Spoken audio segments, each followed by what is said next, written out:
Question అన్నట్టున్నారా 2 moles CH triple bond CH ఎంత మీ answer ఎంత ఆశిష్ మీరు అడిగింది 2 sir 2 sir 2 నా 3 నా 2 వచ్చింది రైట్ ఒకసారి వినండి ఈ CH ట్రిపుల్ బాండ్ CH గా క్యూప్రస్ క్లోరైడ్ అమోనియం క్లోరైడ్ అయితే కనుక ఒక రాసుకునే వాళ్ళు రాసుకోవచ్చు ఆల్రెడీ అర్థమైపోతుంది డైరెక్ట్గా ఏమైందంటారా CH triple bond CH CH ఉండదులే CH triple bond C single bond CH double bond CH అంతేనా ట్రిపుల్ బాండ్ ఒక డబుల్ బాండ్ 4 కార్బన్స్ లో ఒక ట్రిపుల్ బాండ్ ఒక డబుల్ బాండ్ మధ్యలో సింగిల్ బాండ్ ఉంది అది మీకు తెలుసు రియాక్షన్ పాయింట్ అది ఒకే గుర్తుండాలి HCl కలిసినప్పుడు గుర్తుందో లేదో మీకు ట్రిపుల్ బాండ్ కలపాలని చెప్పాను దానివల్ల ఆల్టర్నేట్ డబుల్ బాండ్స్ వస్తాయి కాంజుగేషనల్ స్టెబిలిటీ వస్తుంది అని ఓకేనా కాబట్టి ఈసారి ఏమైంది అంటారా 2 ఆల్టర్నేట్ డబుల్ బాండ్స్ ఉంటాయి రెండో కార్బన్ మీద Cl వచ్చింది అది అయిపోయిన తర్వాత ఓకేరా అయిపోయిన తర్వాత Me2Cul దీనికి కొన్ని అబ్జెక్షన్స్ ఉంటాయి కానీ మొత్తానికి ఆశిష్ నువ్వేమనుకున్నావు reaction Corey House methyl Corey House Cl by methyl అవునవును అది దాని మీద కొద్దిగా సరే ఏదో ఇచ్చాడు కాబట్టి వేరే ఛాన్స్ లేదు కాబట్టి యాక్సెప్ట్ చేయగలరా ఓకే నువ్వు అన్నట్టు మెథైల్ వచ్చిందిరా ఈసారి HBr రియాక్ట్ అయ్యేటప్పుడు ఈ మెథైల్ ఉన్న డబుల్ బాండ్ మీద జరగాలి రియాక్షన్ ఎందుకంటే అది మోర్ రియాక్టివ్ అంతేనా ఓకే అప్పుడు ఫస్ట్ కార్బన్ మీద H అను రెండో కార్బన్ మీద Br ఎందుకంటే రెండో కార్బన్ మీద స్టేబుల్ కార్బన్ ఏమో అని వస్తుంది సరే నువ్వు అన్నట్టు అది ఆన్సర్ ఆప్షన్ అదిలే సారీ ఇంటీజర్గా 2 అయిందిరా ఓకేరా యాక్సెప్టెడ్ అదిరా కావాలని నేను రాస్తాను కాకపోతే ఒకే సెల్ తోటి ఉండటం వల్ల రాయటం కుదరకు ఓరల్గా చెప్పాను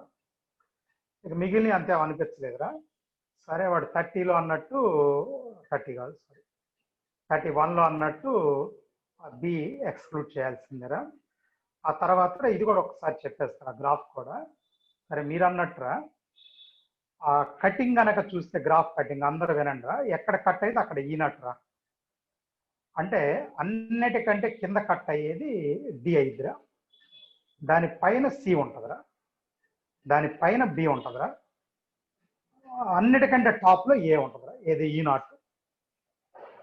సరే ఇప్పుడు మనం ఏమనుకోవాలి దాన్ని ఈ0 ఎక్కువ ఉంది అనుకోవాలి మనం ఏం చేయలేము దాన్ని అంటే సైన్ గురించి సరే అది ఓకే అనుకోండి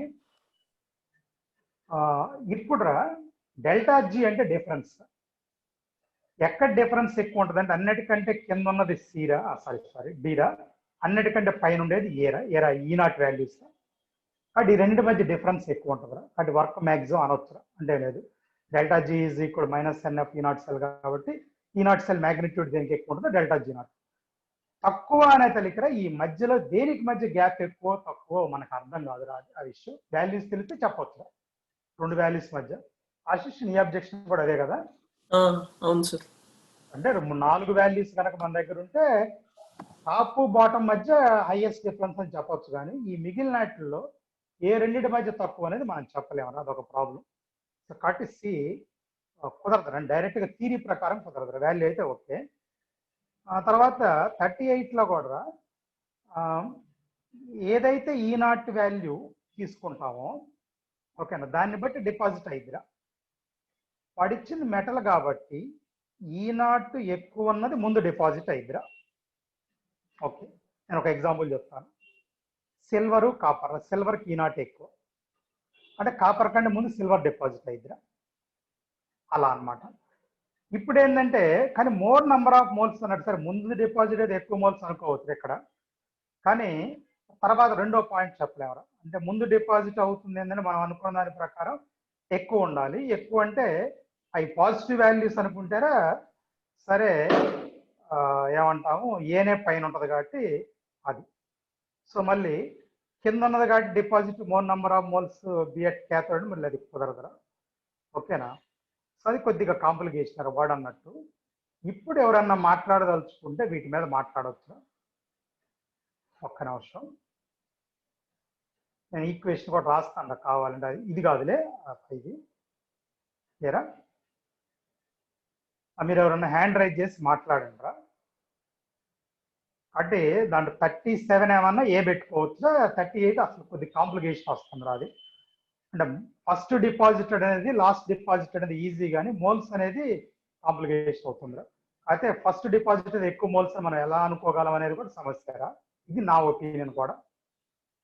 మీరు ఎవరైనా మాట్లాడితే ఓకేరా, లేకపోతే దాన్ని అట్లా వదిలే. ఆశిష్ ఇది కూడా రెండో బిట్కి అదే కదా అబ్జెక్షన్? అవును. ఓకే, సరే మీరు మాట్లాడండి. అరే మీకు నిన్న క్లాస్ అయిన తర్వాత నేను ఒకసారి వెరిఫై చేస్తాను అన్నాను, అప్పుడు మీ బిట్ మీరు కూడా వెరిఫై చేసుకోవాలి కదా కొద్దిగా, నేను వెరిఫై చేసినట్టే. సరే ఓకేరా, దాన్ని పక్కన పడేసి భయానికి వద్దాంరా.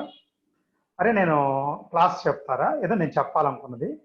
అరే ముందురా మీకు ఈ పాటి కొద్దిగా లాజిక్ అర్థమై ఉండాలిరా.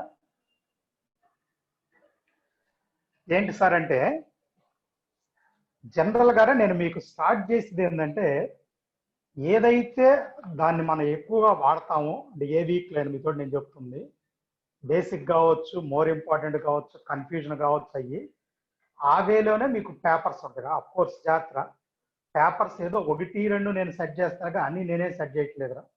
ఎలా వినపడుతుందా? అంటే మీరు చదువుతున్నారు కాబట్టి మీరే పేపర్ సెట్ చేస్తున్నారు, అవి మీరు అన్నట్టే వస్తేనే, అదేం కాదురా. కాబట్టి నేను కాదురా అన్ని. సరే ఫస్ట్ క్లారిఫికేషన్ ఏంటంటే, ఇంకా చెప్తే మొన్న ఇచ్చినవి కూడా నేనేం లేవురా. సరే దేనికోసం మాట్లాడినానంటే, నేను జనరల్ ఐడియా చెప్తాను ఎప్పుడు కూడా జాగ్రత్త. అంటే జనరల్ ఐడియా అంటే నేను ఎప్పుడు క్లాస్ ఎలా చెప్తానంటారా, ఆ వీక్లో మార్కులు వస్తాయా లేదనేది అసలు నేను దాన్ని పెద్ద ప్రయారిటీ ఇవ్వను. అవడానికి ట్రై చేస్తాను. అది మరి ఏం చేస్తారు సార్ అంటే, ఒక బేసిక్ ఆర్డర్ నుంచి తీసుకెళ్ళి 1 by 1 చెప్పుకుంటూ వచ్చి ఏ పాయింట్ ఎక్కడ చేస్తే కన్వెంట్ అక్కడే చెప్తాను. ఒక్కోసారి దానివల్ల ఏమన్నా నా వీక్లో బిట్ కూడా పోద్ది, ఎందుకంటే నేను ఏమన్నా నెక్స్ట్ వీక్లో చెప్తాను ఇదాన్ని యాడ్ వచ్చింది. అయినా అదేం ఇబ్బంది లేదు, మనం పబ్లిక్లో రావాలి. సరే కాబట్టి ఏంటంటే ఎక్కడ ఎలా ప్రిపేర్ అవ్వాలని చాలా అవసరం. సో నాకున్న ఎక్స్పీరియన్స్ మీకు అది చెప్తున్నారు, ఇలా చూడండి అని. ఇవాళ కూడా ఏం చేశానంటే యాసిడ్ స్టాండ్ పోస్ట్ చేశాను. సరే మొత్తం యాజ్ ఇట్ ఈజ్ అదే మీకు చెప్పన్నా ఉంటుంది క్లాస్లో, అదే ఏదైనా 1, 2 కలిపితే కలిపానేమో అంతేరా. ఈ కాకుండా చాలా ఉంటాయి యాసిడ్స్, అయితే అవన్నీ కాదురా మనకు లాజిక్. ఇవి బాగా వస్తే మీకు బాగా వస్తారా యాసిడ్ మీద ఆటోమేటిక్గా, కొద్దిగా అటు ఇటుగా బేస్ మీద కూడా. సరే ఈమె వాళ్ళ అవి కాకుండా నేను చెప్పబోయే పాయింట్ ఒకసారి వినండి, ఒక 1 minute వెయిట్ చేయండి.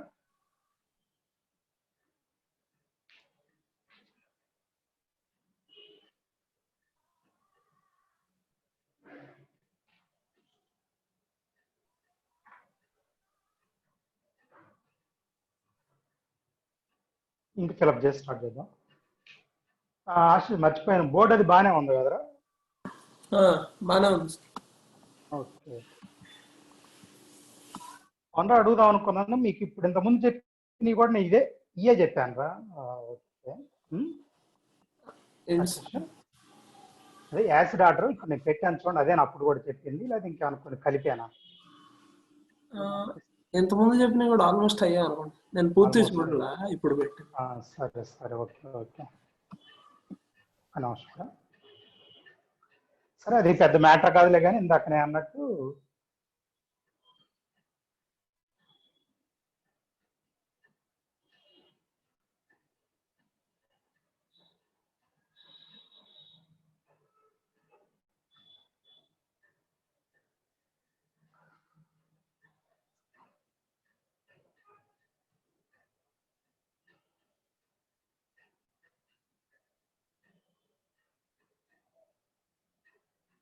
ఏందో ఇంకు పోయటం కుదరట్లేదు, ఏందో సమ్ టెక్నికల్ ప్రాబ్లం ఉంది అక్కడ పడేదా రైట్. తర్వాత చూద్దాంరా, దాన్ని పట్టుకొని కూర్చుని టైం అంత వేస్ట్.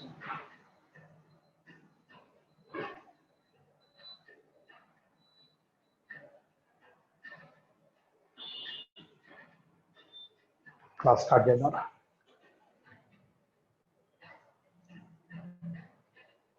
రైట్ సరేనా, కొన్ని పాయింట్స్ స్టార్ట్ చేస్తున్నారా జాగ్రత్త. అంటే అక్కడక్కడ కొద్దిగా మీకు ఓవరాల్గా యూజ్ అయ్యే వాటి గురించి నేను మాట్లాడబోతున్నారు. ఇప్పుడు మనం ఏం చేస్తామంటారా,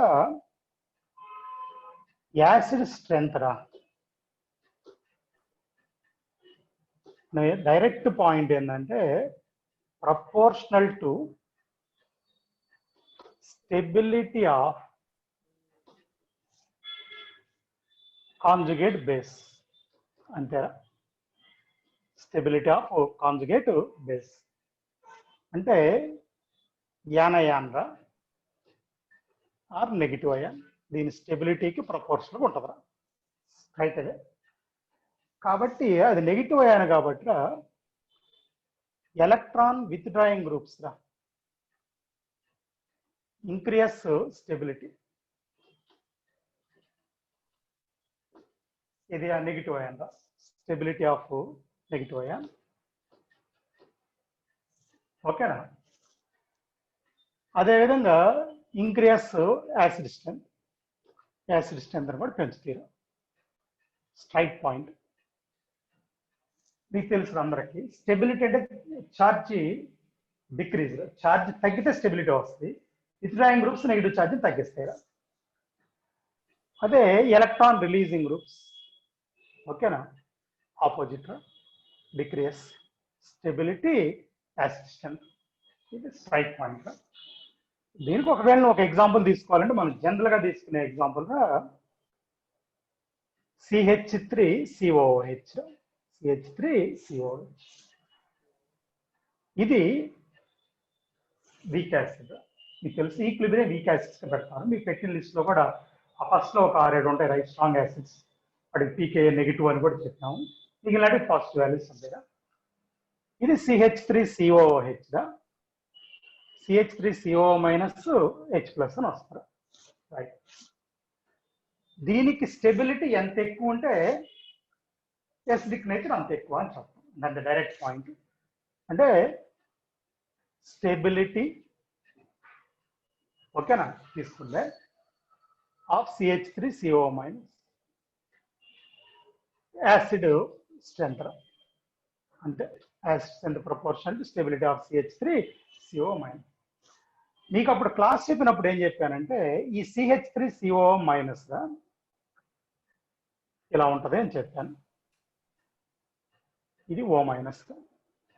రెజొనెన్స్ రాస్తే CH3C ఓకేనా. ఇట్ ఈజ్ రెజొనెన్స్ స్టెబిలైజ్డ్ అంటారు. ఏమంటారు రెజొనెన్స్ స్టెబిలైజ్డ్. ఇటు రెజొనెన్స్ స్ట్రక్చర్ కూడా మీకు చెప్పాను రా, ఈక్వల్ రెజొనెన్స్ స్ట్రక్చర్స్ అని కూడా చెప్పాను. ఆ రెజొనెన్స్ హైబ్రిడ్ ఎలా రాస్తామని చెప్పానంటే ఆ రోజు క్లాస్లో కొద్దిగా ఇంపార్టెంటే కాబట్టి చదువుతున్నారా. దీని మీద -2 దీని మీద -2 పెట్టుకోవచ్చు అంటే మొత్తం -1 కాబట్టి ఇదిగో ఇది అంటే రెండో బాండ్ ఇలా రొటేట్ అవుతా ఉంటుంది. అది ఇది -1 -1 మైనస్ కాకుండా మధ్యలో -1 పెట్టినా అది అంటారు. కాబట్టి ion is stabilised by resonance అంటాం. అయితే ఇదిరా ఒక ఆల్కహాల్ ని ఒక కార్బాక్సిలిక్ యాసిడ్ కంపారిజన్ పనికొస్తుంది. ఇప్పుడు నువ్వు ఆల్కహాల్ తీసుకున్నావు అనుకోండి CH3O మైనస్ H ప్లస్. ఇదిరా పైన కార్బాక్సిలేట్ అయాన్ రా, కిందదేమన్నా alkoxide ion. No resonance in alkoxide. Alkoxide లో రెజొనెన్స్ లేదు, పై దాంట్లో ఉంది. That is resonance stabilized. కాబట్టి CH3COOH మోరెస్టిక్ దెన్ CH3OH. జనరల్గా ఏమంటారు అంటే carboxylic acids more acidic than alcohols అంటారు. ఎందుకంటే వాటిలో నుంచి వచ్చి నెగిటివ్ అయాన్ ఏమన్నా స్టెబిలైజ్ అయింది, వీటిలో నుంచి వచ్చిన స్టెబిలైజ్ కాలేదు. స్టెబిలైజ్ కాలేదని రెజొనెన్స్ లేదు అని. ఇంకో పాయింట్, దీన్ని ఎప్పుడన్నా మీకు పాయింట్ బిట్ ఇస్తుంటాడు, మీకు తీసుకుంటారా. Carboxylic acid degree of dissociation మరీ ఎక్కువ ఏమన్నదా, మరీ ఎక్కువ నా ఉద్దేశం 1 ఉందనుకోండి అవి స్ట్రాంగ్ యాసిడ్స్. సరే 1 కాకపోయినా 0.9 లేకపోతే 0.8 అలా. అయితే అంత ఉండదురా. మీకు కూడా మనం థర్మోడైనమిక్స్ ప్రాబ్లం చేసేటప్పుడు ఎంథాల్పీ ఆఫ్ న్యూట్రలైజేషన్ బేస్ చేసుకుని అరౌండ్ 3.5 ఆ రేంజ్లో ఉంటుంది. ఇది పర్సంటేజ్ ఆఫ్ డిసోసియేషన్. అప్పుడు డిగ్రీ ఆఫ్ డిసోసియేషన్ వచ్చేసరికి 0.035 అలా ఉంటుంది కదా. రైట్, విషయానికి వద్దాం. ఏంటి సార్ ఇక్కడ అంటే వాడు పాయింట్ ఏం చెప్తా అంటే ఇది మరీ ఎక్కువ కాదు కదా డిసోసియేషన్. ఈ అయాన్ కంటే ఈ మాలిక్యూల్ ఎక్కువ స్టేబుల్ అంటాడు అండి, ఎందుకంటే ఇక్కడ ఈ అయాన్స్ కంటే ఈ మాలిక్యూల్స్ ఎక్కువ ఉంటాయి. అఫ్ కోర్స్ ఈ కంపారిజన్ ఏంటంటే ఈ అయానికి కంపారిజన్, అందువల్ల ఇది మోర్ ఎసిడిక్ అయింది మాలిక్యూల్. అది మీకు కూడా మీకు అకాడమిక్ బుక్ లో ఉంది స్టేట్మెంట్, అందుకని చెప్పాను నేను. అంటే molecule more stable than ion, so degree of dissociation is less for carboxylic acid. Of course alcohol కంటే ఎక్కువ కావచ్చు, జనరల్ గా చూసుకున్నప్పుడు తక్కువ అని. ఇది ఒక సైడ్ పాయింట్, దీన్ని పక్కన పెట్టండి. ఇక మీకు ఇక్కడ ఏంటంటారా, ఈ విత్ డ్రాయింగ్ గ్రూప్స్ వచ్చే కొన్ని దీని ఎసిడిక్ నేచర్ పెరిగింది. ఆ బిట్స్ మీకు బాగానే అలవాటురా, సరే నేను అది జోలికి వెళ్ళలేదు పెద్దగా. అయితే పోయినసారి ఏదో అకాడమీలో ఒక బిట్ ఇస్తాడరా అని చెప్పాను, ఒకసారి అది చెప్పి ఉంది, అప్పుడు నోట్స్ లో కూడా ఉంటుందిలే, ఒకసారి గుర్తు చేస్తాను, ఇంపార్టెంట్ కాబట్టి. ఏంటి సార్ అంటే ఒకసారి వినండి. ఇప్పుడు CH3COH దీనికంటేరా CH2ClCOH ఇది డ్రాయింగ్ గ్రూప్ కాబట్టి ఎక్కువ. దీనికంటేరా CH2F. జాగ్రత్త, ఇక్కడ హాలోజన్ ఇక్కడ వి టేక్ -I ఎఫెక్ట్ ఉంది. ఇక్కడేమి రెజనెన్స్ లేదురా, జాగ్రత్త. రెజనెన్స్ లేదని నా ఉద్దేశం, రెజనెన్స్ లో ఈ ఫ్లోరినో పార్టిసిపేట్ చేయవు. ఒకవేళ దాని అయాన్ వస్తే కార్బాక్సిలేట్ గ్రూప్ మాత్రం పార్టిసిపేట్ చేస్తుంది, దాన్ని మళ్ళీ క్లారిఫై చేస్తాను. ఒకవేళ రా ఇక్కడ CH2NO2 రా COH. మీకు పోయినసారి నేను చెప్పింది ఏంటంటే ఇది స్ట్రాంగ్ విత్ డ్రాయింగ్ కాబట్టి దీనికంటే ఇది ఓకే, దీనికంటే ఇది స్ట్రాంగ్, అసలు ఏది లేదు కాబట్టి అది ఓకేరా. ఒక బిట్ ఏంటంటే అకాడమీలో మీకు ఉండేది 2 CL ఉంటాయిరా COH. ఒక NO2 కంటే ఇదే ఎక్కువ ఎసిడిక్, వాడు ఇచ్చాడు మీకు. ఈ మనం చెప్పలేము థియరీ బేస్డ్గా, వాల్యూ కావాల్సిందే, పీకే వాల్యూ లేకుండా చెప్పలేము. అది అకాడమీలో ఉంది కాబట్టి మనం ఫాలో అవ్వాలి. అంటే పీకే తక్కువ ఉండే ఎసిడిక్ నేచర్ ఎక్కువ, అంటే ఒక క్లోరిన్ దీనికంటే తక్కువ కావచ్చు, 2 క్లోరిన్స్ వస్తే దీనికంటే ఎక్కువేరా. సరే ఇదే ఎందుకు చెప్పారంటే ఇదే అకాడమీ బుక్ లో ఉంది కాబట్టి చెప్పాను, దాన్ని కాసేపు పక్కన పడేద్దాం. ఓకేనా? ఓకే, జాగ్రత్త. -I ఎఫెక్ట్ మాత్రమే చెప్పాను, అదేంటో మళ్ళీ మాట్లాడదాం అన్నాను. ఇప్పుడు ఒకసారి వినండి. మనకడ formic acid, aromatic acid, aliphatic acid, ఈ కంపారిజన్ ఒకటి ఉంటుంది. ఓకేనా? ఫార్మిక్ యాసిడ్, జాగ్రత్త ఒకసారి వినండి, దాదాపు చాలా మంది గుర్తుండి ఉండాలి, రాస్తాను. HCOOH ఫార్మిక్ యాసిడ్, C6H5COH, మీకు తెచ్చిన ఆర్డర్లో కూడా ఒక ప్లేస్ ఇవి ఉంటాయిరా. RCOOH అంటే ఈ R ప్లేస్లు నీ ఇస్తారా, మళ్ళీ మిథైలు ఇథైల్ అని మార్చుకోవచ్చు. ఇది ఎక్కువ ఎసిడిక్ రా. ఇది ఇక్కడ ఏం చెప్పారండి మీకు, H neither రిలీజింగ్ నారు విత్డ్రాయింగ్, ఏది కాదురా. నైదర్ ప్లస్ నారు మైనస్, జాగ్రత్త, నైదర్ ప్లస్ నారు మైనస్, ఏది కాదు, రిలీజింగ్ కాదు విత్డ్రాయింగ్ కాదు. సరే అందరికి తెలిసిందరా. ఇది మాత్రం ప్లస్ ఆరు మైనస్ ఐరా, జాగ్రత్త. ఇదంటే ఫినైల్ రా, ఇదిరా plus R slightly dominating, slightly అంటే టోటల్ గా ఇది ఏంటంటే slightly releasing group, slightly positive group. ఇదేమన్నా డైరెక్ట్ గా ప్లస్ అయిరా,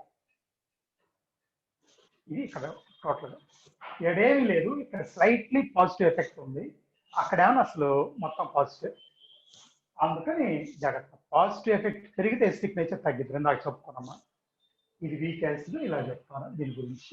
ఓకే, ఇది అయిన తర్వాత దీని నుంచి ఒక డైవర్షన్ తీసుకున్నారా ఈ పాయింట్ నుంచి, వినండి.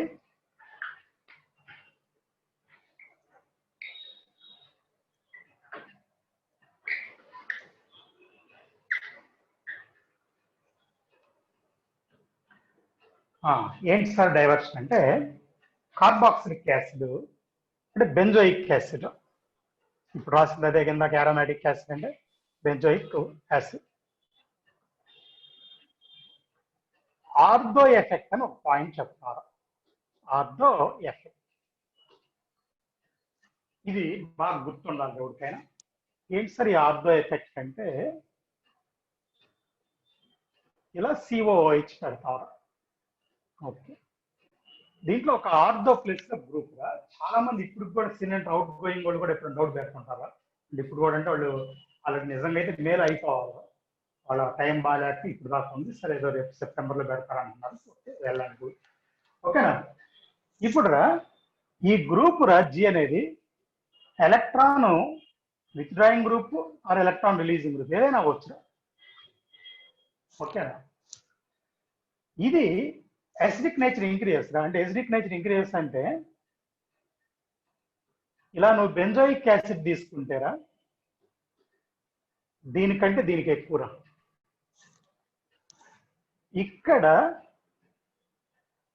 మామూలుగా అయితే మీకు ఒక ఐడియా ఉంది, రిలీజింగ్ గ్రూప్స్ అయితే ఎసిడిక్ నేచర్ తక్కువ ఉండాలి, కానీ అలా కాదు. ఈ ఆర్థో ఎఫెక్ట్ ఏం జరిగిద్ది అంటే నీకు అప్పుడు ఏం చెప్పానంటే డ్యూ టు దిస్ గ్రూప్, ఈ గ్రూప్ వల్ల ఓకేనా COOH and benzene ring are present in different planes. రెండు వేరు ప్లేన్స్ లో ఉంటాయి. అంటే లాసెస్ ప్లేన్ ఆర్ అని చెప్పాను. Ring and COOH are different planes. అంటే స్టీరిక్ ఫ్యాక్టర్ ప్లేన్స్ మారిపోతుంది. సో నో రెజనెన్స్ ఉండదు. No resonance. మరి ఇందాక మీకు బెంజిన్ రింగ్ అనేది +R అన్నాము. ఈ +R మిస్ అయిపోయింది, -I ఎక్కడికి పోతుంది కానీ +R పోతుంది, ఓన్లీ -I మాత్రం ఉంటుంది. ఇది first class. That's why acidic nature increase, అది చాలా అబ్నార్మల్ ఇంక్రీజ్ అవుతుంది. దీన్ని మనం ఏమంటే ఆర్థో ఎఫెక్ట్. ఒక్క నిమిషం, ఆ ఆర్థో ఎఫెక్ట్ కొన్ని ఎగ్జాంపుల్స్ మీకు నోట్స్ లో రాస్తాను. ఏంటి సార్ అంటే చూడండి, ఇది COOH, ఇక్కడ CH3 ఉంది అనుకున్నాం. COOH మనం ఒకటి అసలు డైరెక్ట్ గా COH కూడా రాద్దాం. దాదాపు ఇప్పుడు చెప్పే పాయింట్స్ క్లాస్ చెప్పినప్పుడు కూడా చెప్పాను రా. ఇక్కడ C2H5 రాద్దాం. ఇక్కడ COOH, ఇక్కడ ప్రొపైల్ గ్రూప్. ఒకవేళ ఇక్కడ COOH ఐసోటెస్ట్రిబ్యూటైల్ గ్రూప్ ఇలా రాస్తాం. అవి సైజు పెరిగినాయి కదా, ఆ ఎఫెక్ట్ కూడా పెరిగిద్దిరా, ఎసిడిక్ నేచర్ పెరిగిపోతా ఉంటుంది. అంటే నేను వేరే పాయింట్ ఏం చెప్పలేదు. Size increase, ortho effect increase, ortho effect పెరిగిద్ది కాబట్టి ఎసిడిక్ నేచర్ పెరిగిద్ది అని చెప్తాం అన్నమాట. ఎసిడిక్ నేచర్ పెరిగిద్ది అని చెప్తాం. ఓకే, అసలు ఏ ఫ్యాక్టర్స్ చెప్తారు కదా, అంటే ఏ ఫ్యాక్టర్స్ అంటే ఎలక్ట్రాన్ రిలీజింగ్, విత్డ్రాయింగ్, అలాంటి మాటలేం మాట్లాడలేదు. ఓకే, నెక్స్ట్ రా ఇంకోటి చూడండి. ఒకవేళ COOH ఒక మెథైల్ ఉందనుకున్నారు ఒక పక్కే, ఈసారి COOH 2 మెథైల్ తీసుకున్నారు, ఇటొకటి ఇటొకటి, అంటే ఫ్యాక్టర్ ఎక్కువైంది కదా, అది మోర్ ఎసిడిక్ అయిందా. సో కాబట్టి ఇండక్టివ్ ఎఫెక్ట్, రెజొనెన్స్ అనే పాయింట్స్ ఎవరు డైరెక్ట్ గా ఆర్థో ఎఫెక్ట్ తీసుకొని చెప్పేస్తున్నారు. ఆర్థో ఎఫెక్ట్ తీసుకొని చెప్తున్నాం. రైట్, కంటిన్యూషన్కి వెళ్దాం. ఇది వరకు వర్క్ చేస్తారా?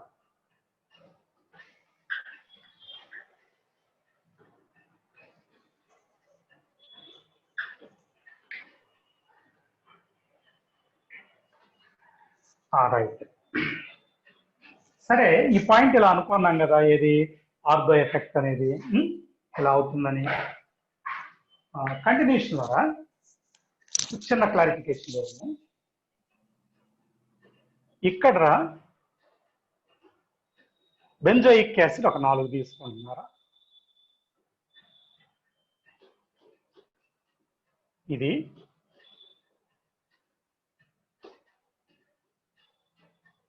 ఎడ COOH తీసుకున్నారా, ఓకేనా. ఇక్కడ మిథైల్ తీసుకుంటున్నారా ఆర్థోలో, ఇక్కడ తీసుకుంటున్నారా. ఇది ఒకసారి నేను చెప్పేది వినండి.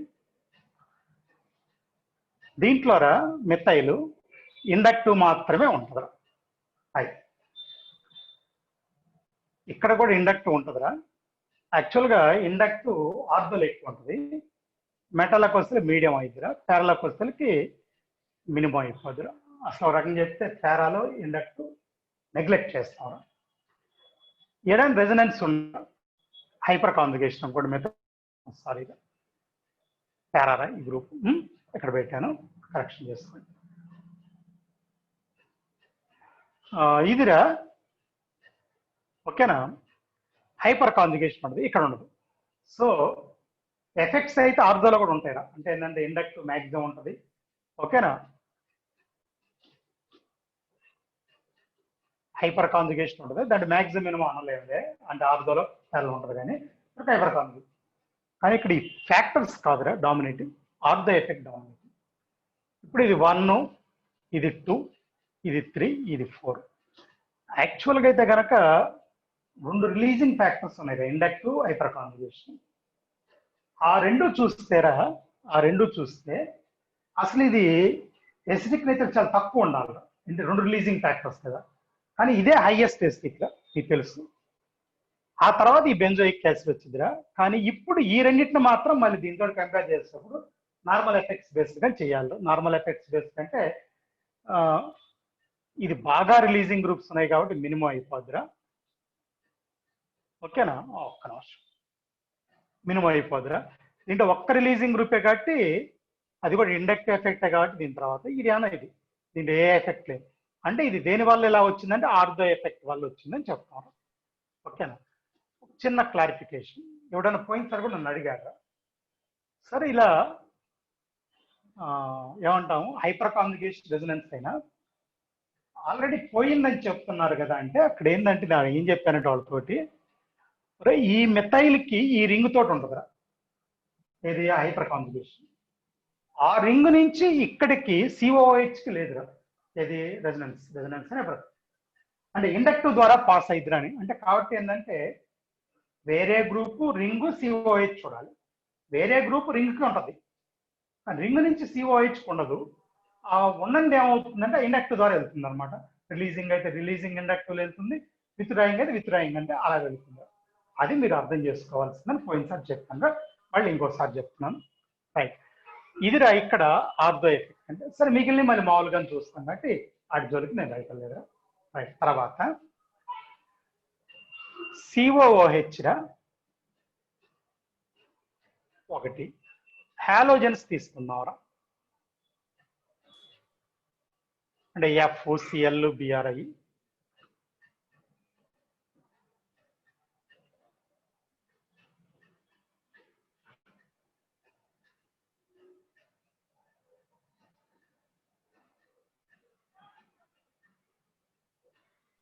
సరేరా, పారా ప్లేస్ లో F ఉందిరా, Cl BRI, ఓకేనా. ఇదిరా ఇప్పుడు యాక్చువల్గా వీటిల్లో ఏమవుతుందంటే +R ఉంటుందిరా, +R అది డిక్రీజ్ అవుతుందిరా. -I ఉంటుందిరా, అది డిక్రీజ్ అవుతుందిరా, అది డిక్రీజ్ అవుతుందిరా. +R డిక్రీజ్ అవుతుంది, -I. కానీ ఇంతకుముందు కూడా మీతో నేను ఏం చెప్పానంటే ఈ కేసులో ఈ ఇది ఇక్కడికి వస్తే ఇక్కడ పారా ప్లేస్ లో ఆల్మోస్ట్ అది నెగ్లిజిబుల్, ఏది ఇండక్టివ్ అంటే ఉంటుంది అయినా నెగ్లిజిబుల్. సరే ఇప్పుడు నువ్వు తీసుకుంటే కథ ఏంటంటే హాలోజన్స్ ద్వారా జనరల్ గా +R హాలోజన్స్ లో, -I ద్వారా మనకి -I డామినేటింగ్ రా, అంటే అది -I డామినేటింగ్, ఓకేనా. అయితే మీతో నేను ఏం చెప్పానంటే ఇక్కడకు లాస్ట్ వస్తేలికిరా ఏది ఈ ఫ్లోరిన్ టు ఐడిన్ వస్తేలికి, ఫ్లోరిన్ టు ఐడిన్, ఈ ఫ్లోరిన్ ద్వారా డామినేషన్ ఎక్కువ, అక్కడికి వస్తే తగ్గిపోదు, ఇది రెసిడెన్స్ డామినేషన్ తగ్గింది. సరే ఇప్పుడు ఎంతకి దేనికోసం తీసుకున్నా నువ్వు ఇండక్టివే తీసుకోవాలి అన్నిటిని. ఇండక్టివ్ తీసుకున్నప్పుడు అది దాంట్లో ఎక్కువ ఉంటుంది, ఏది ఐడిన్ లో ఇండక్టివ్ ఎఫెక్ట్. జాగ్రత్త, ఇండక్టివ్ ఎఫెక్ట్ ఎక్కువ కాదు, ఆర్కి ఐకి మధ్య డిఫరెన్స్ ఎక్కువ అక్కడ. ఓకేనా? ఇది మనం జనరల్గా చెప్పే పాయింట్. రైట్.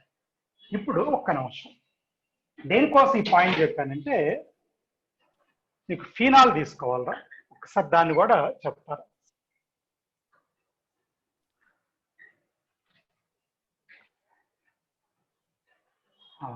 ఇండక్టివ్ ఐడిన్ లో డామినేటింగ్ రా, ఏది ఎఫ్ కంటే ఫ్లోరిన్ లో కంటే. Okay right.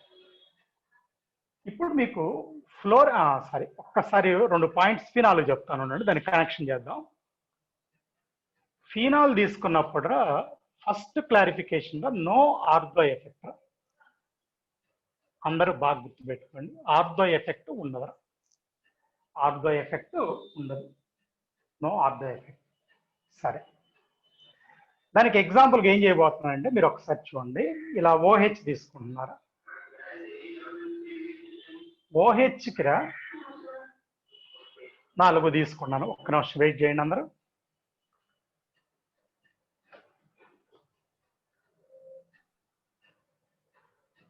ఓకే, 4 తీసుకున్నా కదా. ఇక్కడ మిథైల్ తీసుకున్నారు ఇందాకట్లాగానే, ఇక్కడ మెటాలో తీసుకున్నాను, ఇక్కడ పారాలో. మనం రాసుకున్న ఎఫెక్ట్స్ ఎరా, plus I maximum, plus I medium, plus I మినిమోరా, ప్లస్ హెచ్సి ఇక్కడ ఉంటుందిరా, ప్లస్ హెచ్సి ఇక్కడ కూడా ఉంటుందిరా. ఈ 2 ప్లేస్లో ఇవి రిలీజింగ్ గ్రూప్స్ కదా, 100 కంటే ఇదే ఎక్కువరా, 100 కంటే ఇదే ఎక్కువ. 1 పాజిటివ్ ఎఫెక్ట్ రా, దీనికి తక్కువ 3లో. ఓకే, ఈ రెండిట్లో తీసుకుంటే హైపర్ కాంజుగేషన్ ఈక్వలే కానీ ఇండక్టివ్ అక్కడ తక్కువ. అంటే ప్యూర్ గా ఎఫెక్ట్స్ ఇక్కడ కనిపిస్తున్నాయి క్లియర్ గా, ఏం అబ్జెక్షన్ లేదు, ఆర్థో ఎఫెక్ట్ లేదు అని చెప్తున్నాను. రైట్. ఒక చిన్న పాయింట్ కానండి, ఇందాక మీకు దీని వదిలేండి కాసేపు. ఫీనాలు దీని అయాన్ ఏంటో ఒకసారి చూద్దాంరా, 1 మినిట్. ఫీనాక్సైడ్ అయాన్ వచ్చిందిరా, ఇది చూడండి ఇక్కడ రాస్తున్నాను, ఇది ఫీనాక్సైడ్ అయాన్ రా. Stability of ion is more, acidic nature more రా. ఇది ఇక్కడికి వస్తేరా, ఇది ఇక్కడికి వస్తారా, ఇది ఇక్కడికి వచ్చిందిరా. అంటే మొత్తం రాయొచ్చు అనుకోండి, నాకు అవసరమైంది నేను రాసుకుంటున్నా. ఇప్పుడు రా దీంట్లో ఇది డబుల్ బాండ్ పోయిద్దిరా, ఇది పై బాండ్, ఇది మైనస్ తెచ్చి ఇక్కడ పెట్టాను రా. ఇది ఎందుకు పెట్టారు సార్ అంటే ఒక విషయం చెప్పడానికి పెట్టాను రా. ఇదిరా మళ్ళీ ఓహెచ్, ఇక్కడ ఎఫ్ తీసుకుంటున్నారా,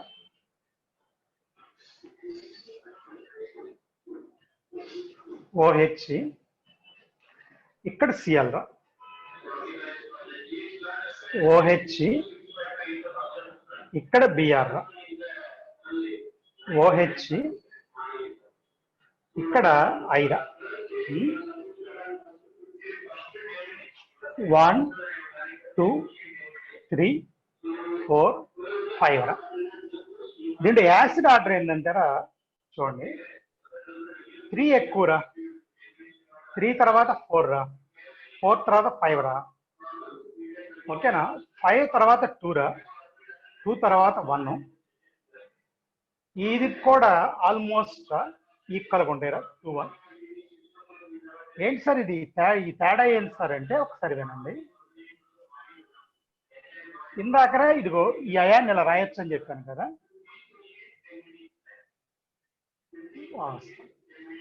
ఇది డబుల్ బాండ్ రా, ఇది ఇక్కడికి మైనస్ వచ్చింది కదరా, ఈ సిఎల్ రా, నెగిటివ్ డీకాంజుగేషన్ ఉంటుందిరా, నెగిటివ్ డీకాంజుగేషన్. ఇంకోసారి రా, ఏ కాంజుగేషన్ రా, నెగిటివ్ డీకాంజుగేషన్ ఉంటుంది, నెగిటివ్ డీకాంజుగేషన్. అది కాదురా నెగిటివ్ డీకాంజుగేషన్ అంటే, నెగిటివ్ డీకాంజుగేషన్ ఇక్కడ ఉండదురా, నో నెగిటివ్ అండ్ డీకాంజుగేషన్ ఏం లేదురా. వాటన్నిటిలో ఉంది కాబట్టి 3, 4 అంటే దీంట్లో సిఎల్లో ఉంటుందిరా. సిఎల్ తర్వాత బిఆర్లో కొద్ది తగ్గిద్దిరా. ఏది కాంజుగేషన్ హైలో ఇంకా తగ్గిద్దిరా. అందుకని ఇది ఎక్కువ, తర్వాత ఇదిరా, తర్వాత ఇది, తర్వాత అది, ఆ తర్వాత అది. లీస్ట్ అక్కడ ఉందిరా, లీస్ట్ అక్కడ ఉంది. అదే ఇప్పుడు నువ్వు దీనికి వచ్చావు అనుకోండి, ఏది క్లోరిన్ ఉన్నది ఎక్కువ ఎసిడిక్ అన్నాం కదా, ఏదైనా క్లోరిన్ ఉన్నది ఎక్కువ అంటే ఫినాల్లో క్లోరిన్ ఉంటే ఎక్కువ ఎసిడిక్, క్లోరిన్ ఉంటే ఎక్కువ ఎసిడిక్. ఓకేనా, ఇది ఫినాల్. అయితే ఈ negative deconjugation not in carboxylic acid అక్కడ ఉండదురా. ఎందుకంటే ముందుగానే చెప్పాను, ఆ అయానికి రింగ్ అసలు అదే సారీ CO- గ్రూప్కి ఈ రింగ్ అసలు ఏమంటాము ఇది ఉండదు అని, అంటే ఇది రెజనెన్స్ ఉండదు. ఇక్కడ ఉందరా ఈ O- దీనికోండి అడిసి అంటే ఇక్కడ వేరురా, ఇక్కడ ఇది ఈ ఫ్యాక్టర్ బేస్ చేసుకుని మనం చెప్పాలిరా, అక్కడ నార్మల్గా చెప్పేసుకోవచ్చు. ఓకే, జాగ్రత్త. ఎప్పుడు ఈ 2 బిట్స్ ఇస్తూ ఉంటాడు, మిగిలిన పెద్ద కనెక్ట్ చేయడు. కానీ ఫినాల్ మీద ఎఫ్, ఫినాల్ మీద సిఎల్, ఏది మోరెస్టిక్ అంటే సిఎల్ ఉన్నప్పుడు మోరెస్టిక్, సిఎల్ తర్వాత బిఆర్, బిఆర్ తర్వాత ఐ తర్వాత ఎఫ్, ఎఫ్ తర్వాత 1 రా. ఇది నువ్వు గుర్తుపెట్టుకోవాల్సిన ఒక పాయింట్. రైట్. తర్వాత ఇంకొకటి, ఒక్క నిమిషం.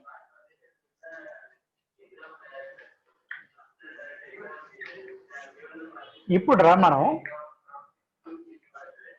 జాగ్రత్త అన్ని పాయింట్స్ అవి టచ్ చేస్తున్నారా ఇలా ఇలా అని, దీని నుంచి ఇంకో పాయింట్లోకి వెళ్తున్నారా. ఆల్కహాల్ ఫినాల్ రా, ఫినాల్ మోరెస్టిక్ రా. ఎందుకంటే RO- C6O- స్టెబిలిటీ తీసుకుంటే ఇది ఎక్కువరా. ఎందుకంటే దీంట్లో నో రెజనెన్స్ రా కదా, నో రెజనెన్స్. ఫినాక్సైడ్ లో రెజనెన్స్ ఉంటుంది కాబట్టి. మళ్ళీరా ఆల్కహాల్లో మిథైల్ ఆల్కహాల్, ఇథైల్ ఇలా తీసుకుంటే వెళ్ళాం అనుకోండి రా, యాసిడ్ నేచర్ డిక్రీజ్ అయిందిరా, యాసిడ్ ఆర్డర్. ఎందుకంటే ఇక్కడ ప్లస్ ఐ ఇంక్రీజ్ అవుతుందిగా, ప్లస్ ఐ ఇంక్రీజ్ ఇటు పెరిగిద్దిరా, ప్లస్ ఐ. ప్లస్ ఐ పెరిగే కొన్ని ఏమన్నా యాసిడిక్ నేచర్ తగ్గుతుంది. ఓకే, ఇది ఇంకో పాయింట్. ఓకేనా.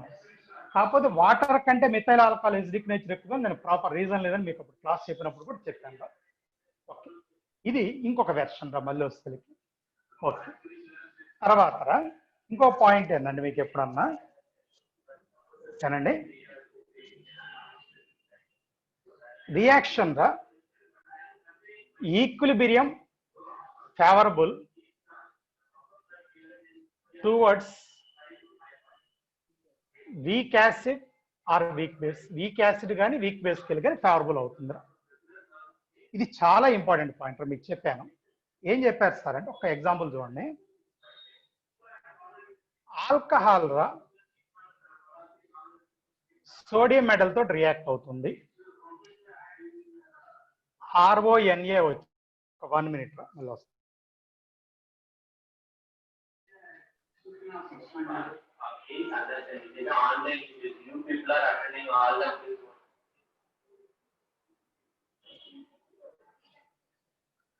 ఓకేరా, ఆల్కహాల్ సోడియం తోటి రియాక్ట్ అవుతుంది. ఇప్పుడు ఏమొచ్చిందంటే హైడ్రోజన్ వచ్చింది. మీకు ఇచ్చిన లిస్ట్ లో ఇందాక లిస్ట్ అందుకే ఇచ్చాను, హైడ్రోజన్ అనేది ఆల్కహాల్ కంటే వీక్ యాసిడ్, అందుకని రియాక్షన్ జరిగిద్దిరా. ఇదే ఆల్కహాల్ రా NaNH2 తోటి రియాక్ట్ అవ్వచ్చు. RONA వచ్చిందిరా NH3, ఇది కూడా పాసిబులేరా. ఎందుకంటే ఆల్కహాల్ కంటే NH3 వీక్ యాసిడ్. ఇక్కడ ఆల్కహాల్ అంటే జనరల్గా తీసుకుంటారు, స్పెషల్ కేసు అని తీసుకోనక్కర్లా. అంటే మిథైల్ ఆల్కహాల్ కూడా దీంట్లో కలిపి తీసుకుంటారు. NaOH తోటి రాస్తేరా ఈక్విలిబ్రియం ఇవన్నీ కూడా. ఓకేనా, RONA వచ్చిందిరా H2O, ఇది ఫార్వర్డ్ ఫేవరబుల్ కాదురా. ఎందుకు కాదు సార్ అంటే, ఓకేనా, వాటర్ కంటే alcohol weak acid. Sorry sir, ఓకేనా, రైట్, వాటర్ కంటే ఆల్కహాల్ ఇటు ఫేవరబుల్, అటు ఫేవరబుల్. ఇంకోటి కూడా రాస్తాను, ఇందాక ఇక్కడ రాస్తున్నా. ఇప్పుడు సోడియం మెటలే వస్తుంది కదా, సోడియం ఎమైడ్ రాసాం అనుకోండి, alcohol NaNH2, sodium amide, RONA, ఓకేనా, ఇందాక రాస్తాను కదా, సోడియం హైడ్రేట్ రాద్దాం, NaH రాస్తాం, మరేం లేదు. ఇక్కడ H+, ఇక్కడ H- కలిపి మళ్ళీ హైడ్రోజన్ వచ్చిందిరా. ఇది పూర్తిగా ఒకటి కాదురా, ఓకేనా. ఇక్కడ ఏం చెప్తాను, పూర్తిగా ఒకటి కాదంటే, ఇది H-1, ఇది H+, సరే ఇది వచ్చిందిరా ఈడ. దీంట్లో ఏంటి సార్ అంటే, ఇక్కడ సోడియం రా, ఇక్కడైనా +1 రా, ఎక్కడైనా సోడియము +1, కానీ రియాక్షన్ మాత్రం సోడియం ఇక్కడ 0 రా, ఇక్కడ +1. అంటే ఏం జరిగిందంటే సోడియము ఆక్సిడైజ్ అయిందిరా, అంటే రెడ్యూసింగ్ ఏజెంట్ గా పనిచేసిందిరా ఇక్కడ. సరే దాని కాసేపు పక్కన పెట్టండి, ఇది కూడా పాసిబులే. ఓకే, ఓకేనా, ఎందుకంటే ఆల్కహాల్ కంటే హైడ్రోజన్. ఇప్పుడు NaOH అన్నాం కదా, అది ఓకేరా. మనం బాగా వాడేది ఏంటంటే ROH, ఓకేనా. NaHCO3 బాగా వాడతాం మనం. ఇక్కడ కూడా నీకు ఏ రావాలంటే RONA రావాలిరా, H2CO3 రావాలిరా. H2CO3 మీకు చాలాసార్లు చెప్పాను, H2O + CO2, అది ఫేవరబుల్ కాదురా, ఓకేనా. కాబట్టి ఒకటిరా, ఇది ఆల్కహాల్ గురించి చెప్పాను కదా, రైట్. ఇంకెన్నిటికైనా తీసుకోవచ్చు ఇదే ఐడియా. ఇక్కడ సల్ఫోనిక్ యాసిడ్ గ్రూప్ సపోర్ట్ రా, సల్ఫ్యూరిక్ యాసిడ్ నేరుగా తీసుకోమని చెప్పాను పోయినసారి కూడా. జాగ్రత్త, మా అసలు రియాక్షన్ జరగదని చెప్పట్లేదు, ఫార్వర్డ్ ఫేవర్ కాదని చెప్తున్నా, అంటే బ్యాక్వర్డ్ ఎక్కువ జరిగింది, ఫార్వర్డ్ తక్కువ జరిగింది అని చెప్తున్నారా. ఇదే ప్లేస్ లో నువ్వు ఫినాల్ అనుకోండి రా, సోడియం తోటి ఓకేరా, ఒక రైట్ టిక్ చేస్తున్నాను, ఫార్వర్డ్ ఫేవరబుల్. అదేవిధంగా NaH, ఇదే ఫినాల్ రా, NaNH2, ఇది ఫేవర్, ఇది ఫేవరేరా. ఇందాక లేని పాయింట్ రా, ఫినాలు NaOH తో కూడా ఫేవరేరా, ఎందుకంటే ONA + H2, వాటర్ కంటే ఫినాలే స్ట్రాంగ్ అంటే వాటర్ వీక్ యాసిడ్, అంటే ఇందాక అక్కడ కాదురా. సరే మళ్ళీ ఇక్కడికి వస్తే ఫినాలు NaHCO3 తీసుకుంటారా, C6H5ONA + H2CO3, ఇది నాట్ ఫేవరబుల్, ఇది కాదురా, ఇది ఫేవరబుల్ కాదు. మళ్ళీ ఇంకో పాయింట్, ఫినాల్ మీదరా మెథైల్ ఉందనుకున్నారా, ఎక్కడో చోట ఎడబెడతారు పోనీ, ఇది ఫేవర్ కానప్పుడు ఇది కూడా కాదురా, ఎందుకంటే అది రిలీజింగ్ గ్రూప్ కాబట్టి. కొద్ది కాంట్రవర్సీ అని దీన్ని ఫాలో అవ్వమన్నాను నేను. ఒక NO2 ఉన్నా సరే ఫేవర్ కాదని చెప్పాను, ఓకేనా. ఆర్దో లేకపోతే పేరా ఎక్కడైనా పర్లేదు. ఫేవర్ అవ్వాలంటే మినిమం 2 NO2లు ఉండాలిరా.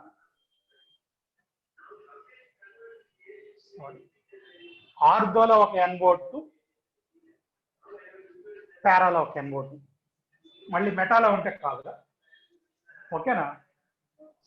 NO2లో ఏం చెప్పానండి ఇప్పుడు మీకు, ఇది ఇలా ఉందనుకోండి, 3 NO2లు ఉంటే పిక్రిక్ యాసిడ్, అదొకేరా. 2 NO2లు, NaHCO3, ఓకేనా. ఇప్పుడు రా, ఇది ONA ఇదిరా, ఇదిరా, పక్కన H2CO3, రెండు ఎన్బోట్లు మరేం కాదురా. ఏమైతే ఇస్తారు రెండు ఎన్బోట్లు అంటే ఎసిడ్ నేచర్ పెరిగిరా.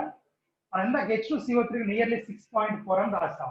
ఇది దానికంటే తక్కువ పీకే తక్కువ అంటే మోర్ ఎసిడిక్ అవుతుంది. అంటే అది ఎలా వస్తారంటే వాల్యూ బేస్ కదా.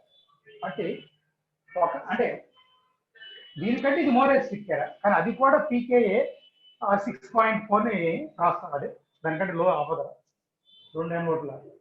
రెండు ఎన్బోట్లలో ఒకటి మెటాలా వచ్చినా కూడా అవ్వదురా.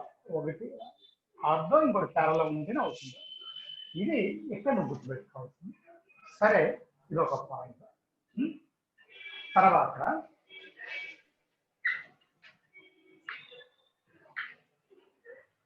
అంటే ఎన్ని రాసినా ఉపయోగం లేదురా. ఏంటంటే ఖచ్చితంగా ఆర్డర్ గుర్తుంటేనే ఉపయోగం ఉంటుందిరా.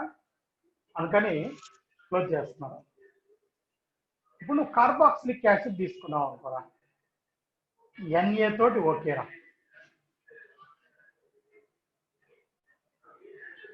NaH తోటి కూడా ఓకేరా. NaNH2 తోటి కూడా ఓకేరా. ఎందుకు ఇది పొద్దుగులు రాయటం పక్కన రాద్దాం. NaOH తోటి కూడా ఓకేరా. NaHCO3 కూడా ఓకేరా.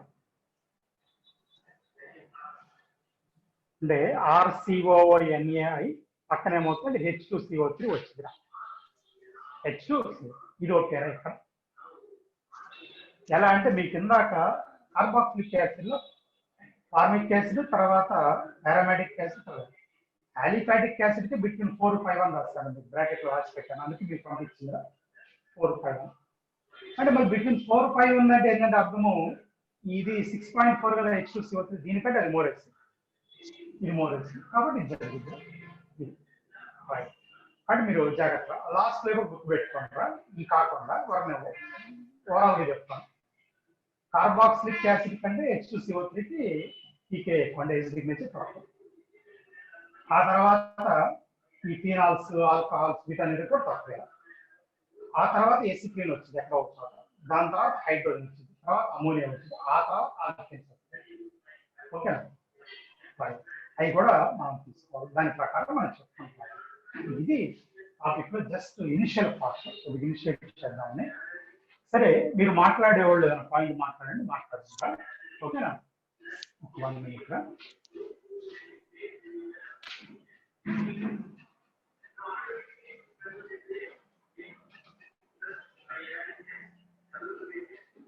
హ్యాండ్ రైజ్ చేసి మీకు ఆప్షన్ ఇస్తాను కదా మాట్లాడేవాళ్ళు ఉంటే, లేకపోతే క్లోజ్ చేద్దాం.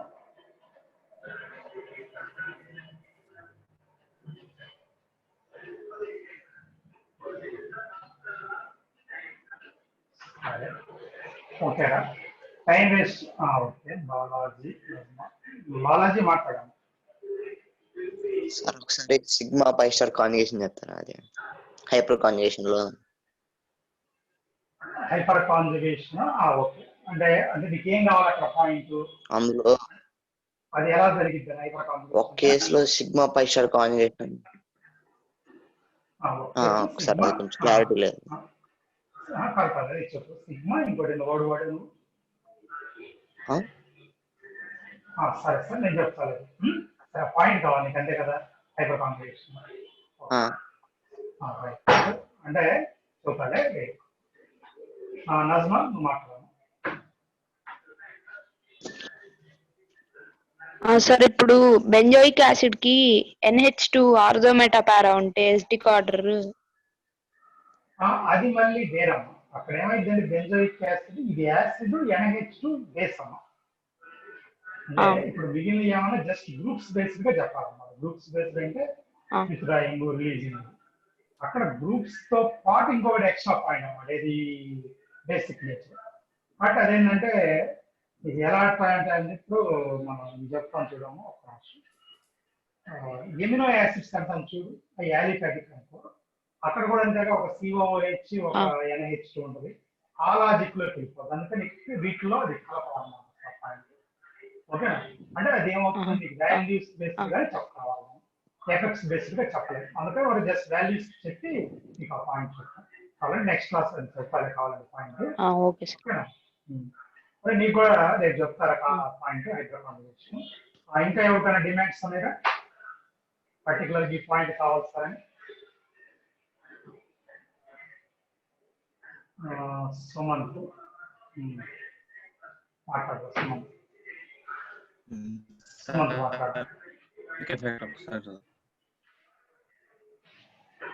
సుమంత్ వాయిస్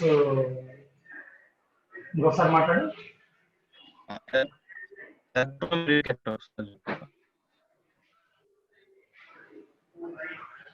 సుమంత్ వాయిస్ రావట్లేదా? ఎలక్ట్రోమెరిక్ ఒకసారి చెప్తాను. ఎలక్ట్రోమెరిక్ ఎఫెక్ట్. ఎలక్ట్రోమెరిక్ ఎఫెక్ట్ అదే అనుకోండి సార్. అవును సార్. ఓకే సుమంత్ చెప్తాడే, రేపు క్లాస్ చెప్తాను. ఎలక్ట్రోమెరిక్ ఎఫెక్ట్ చెప్పండి అంతే కదా? చెప్తారు. ఇంకా ఆశిష్ నీ డిమాండ్స్ ఏమన్నాయా? అంటే చూడాలి సార్. ఇంకా చూడండి, ఫస్ట్ డే కదా నేను మొత్తం టచ్ చేస్తాను. యాసిడ్లు దాదాపు అన్ని పాయింట్స్ పెరిగేసి వచ్చాను. అంటే మీరు తొందరగా అంటే నేను ఏదో ఒకటి 2 పాయింట్స్ చెప్తాను, మీరు ఒక 2 పాయింట్స్ చదువుతాను నాకు పడుతుంది. సరే రేపు చూద్దాం. మీరు అడిగిన మొత్తం నేను చెప్తాను.